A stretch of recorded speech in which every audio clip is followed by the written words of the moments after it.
নমস্কার বন্ধুরা, good morning. যদিও এখন মর্নিং নেই, মানে 6টা বেজে গেছে, সন্ধ্যা 6টা বেজে গেছে। তো বন্ধুরা, আমি এখন ভিডিওটা বানাচ্ছি, মানে আপনাদের সাথে প্রথম দেখা, তো এই জন্য আমি গুড মর্নিংই বললাম। যাই হোক, তো বন্ধুরা, আমার শরীর ঠিক নেই, শরীর মানে সর্দি সর্দি ভাব, জ্বর জ্বর ভাব। আর এই সর্দি জ্বরের কি খাবো চিন্তা করছি। তো ছোলা ভেজা ছিল, ছোলা, সেই ছোলাটা মানে তেলে দিয়ে ভাজলাম। আর খেতেও ভুলিনি, আর ভিডিও করতেও ভুলিনি, যতই শরীর খারাপ থাকুক না কেন বন্ধুরা। এই যে বন্ধুরা, আমি ওই যে ছোলাটা ছিল, ছোলাটা ভাজলাম। আর এই যে শুকনো লঙ্কাটা আছে না, শুকনো লঙ্কার দুটো শুকনো লঙ্কা দিয়েছি, মানে দুটো কেটে দিয়েছি, মানে 4 পিস হয়েছে। যদিও 4 পিস আমি খাবো না, 1 পিসই খাবো। আর এই যে এই যে আমার কিছুদিন ধরে আমার এই কাপটা ফেটে গেছে, এই সাইডেও কিছুটা ফেটেছে। আর আমার যাওয়া মানে আনা হচ্ছে না, যদিও তাই যাই হোক, বলে ফাটা কাপে খেতে নেই, কিন্তু আমি তাও খাচ্ছি, কিছু করার নেই, এই কাপটা ছাড়া আমি খাই না। আর এই ছোলা ভাজাটা আমি এখন খাবো।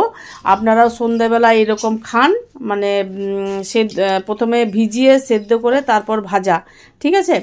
আর আমার যে এই চাটা আমার ডেলি চাই, এমন করে নয় ছোলা ভাজাটা আমার মানে ডেলি হয় না, কিন্তু চাটা আমার ডেলি খাই আমি।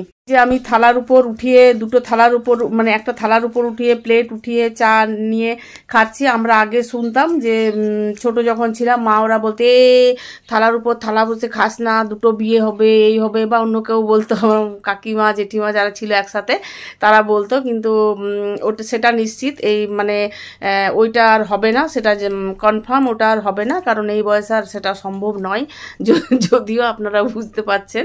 তো যাই হোক, ওটা নামিয়ে আমি খাবো, কারণ রান্নাঘর থেকে নিয়ে এলাম তো একসাথে, এই জন্য এটা একসাথে নিয়ে এলাম। আর টাটা বন্ধুরা, চাটা আমি খাই। দেখেই বুঝতে পারবেন যে আমার শরীর খারাপ আছে, তা আমি খেতে ভুলিনি কিন্তু।